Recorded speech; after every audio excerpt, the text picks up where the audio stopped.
kamu. Yang pelik, kita lari daripada kematian, tapi kita tak buat persiapan untuk hidup lepas pada mati. Orang kita cuba nak hidup yang dia kena mati. Dia cuba nak hidup untuk dia kena mati. Yang sedangkan dia tak berusaha untuk nak hidup lepas pada mati.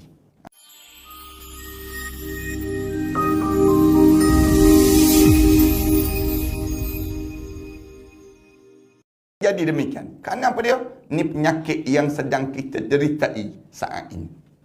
Orang kita akan melarikan diri daripada kematian. Fa innahu mulaqikum, tapi mati itu tetap mengejar dia.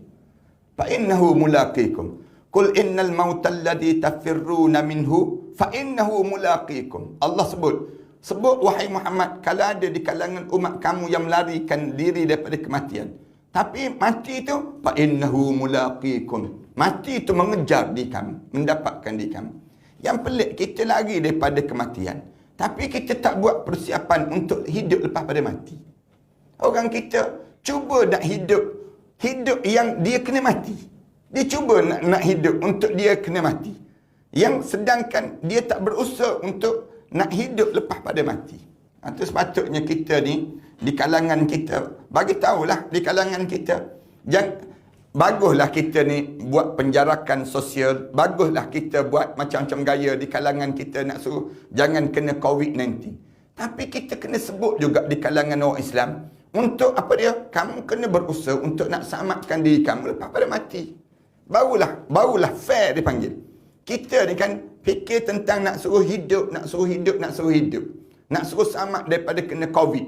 Tapi kita tak bicara pun tentang soal bagaimana nak suruh, kalau kita mati, bagaimana nak hidup dalam kubur nanti. Itu cara demikian.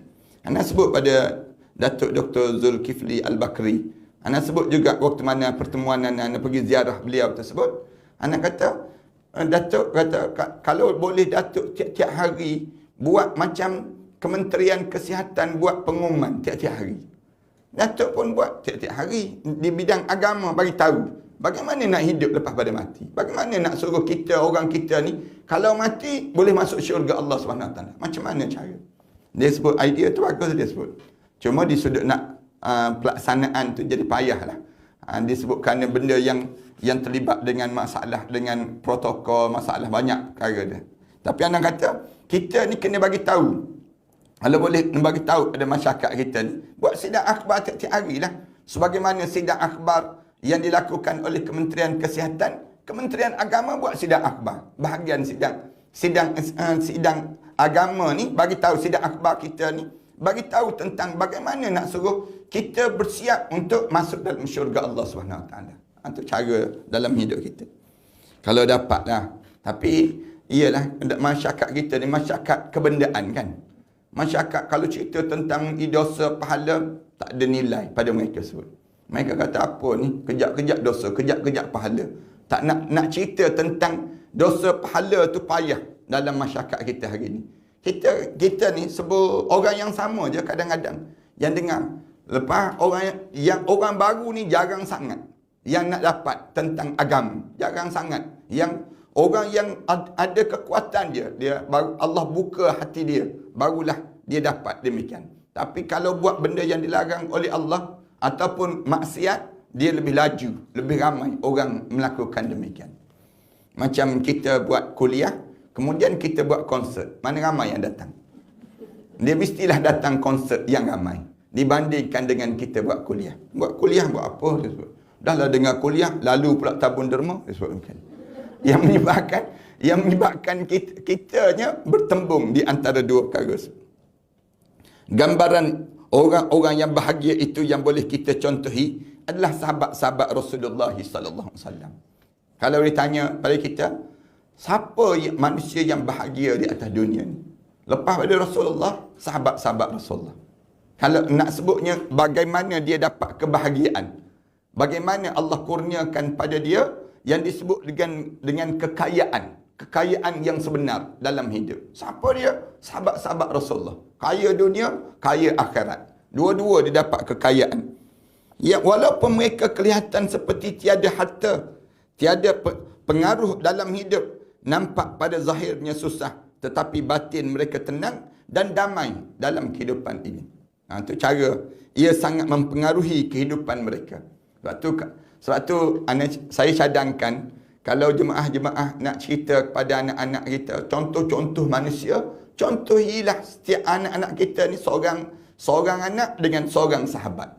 Seorang anak dengan perkenalkan dia dengan seorang sahabat yang perlu dicontohi dalam hidup. Kamu jadi macam sahabat ni lah. Kamu jadi macam ni lah. Barulah menyebabkan mereka tu ada kekuatan dalam jiwa mereka. Sebab itu dalam hidup ini, kita kan, anak-anak kita perkenalkan Doraemon pada dia. Kita perkenalkan Power Rangers. Kita perkenalkan kartun kan. Yang menyebabkan mereka tak kenal para sahabat ridwanullah alaihim ajma'in. Padahal, kalau kita nak tonjolkan dalam masyarakat kita, contoh yang ikutan yang patut diikuti ialah sahabat-sahabat Rasulullah sallallahu alaihi wasallam. Sehingga kan sekarang kan anak-anak ni dengan gadget tak boleh tinggal. Anak-anak kita kan tambah musim PKP begini. PKP PBBB ni. Nak sebutnya macam dalam tempoh PKP kita ni ramai mana habis masa dengan apa dia? Dengan alat-alat gadget. Dia sendiri tu, anak-anak kita tu habis masa yang main game. Yang berat timbangan pun boleh tahan. Yang naik timbangan kan. Bukan anak dengan kita-kita pun dipanggil.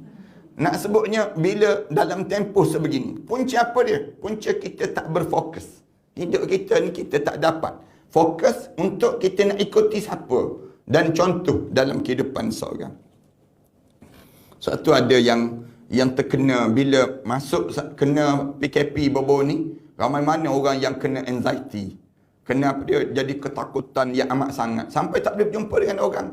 Ada yang sampai tak boleh. Dengan anak-anak dia pun tak boleh berjumpa. Dengan anak-anak dia pun. Saya berjumpa dengan orang yang jawatan dia besar, kedudukan dia hebat. Sampai tangan dia ni merah. Merah tangan dia. Kerana tiap-tiap masa basuh tangan. Kejap-kejap basuh tangan. Kejap-kejap basuh tangan. Basuh tangan dia tu, dia jaga tu, dia takut. Sampai Swiss pun dia tak boleh nak picit. Dia tak boleh tekan. Sampai peringkat isteri dia bagi tahu, tangan dia yang dia nak tu, semua saya yang kena siapkan. Saya seorang je boleh, Ustaz. Orang lain tak boleh. Kenapa? Kan kesan nak sebutnya gambaran bagaimana orang yang dia hidup dalam keadaan yang terbuka, dia tiba-tiba sekali dia tertahan. Tu pun kelam kabut dah.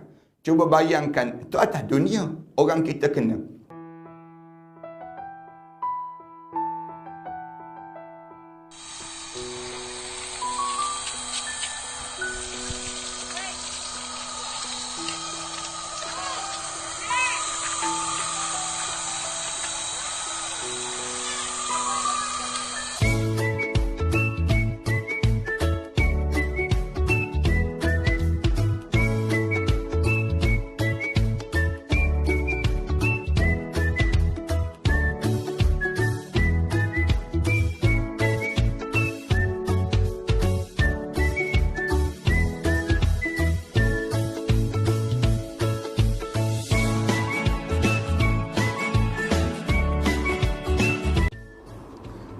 Bismillahirrahmanirrahim.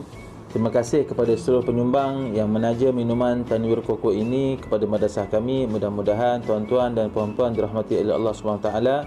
Dan jangan lupa untuk membeli minuman ini dan sama-sama kita sebarkan kebaikannya.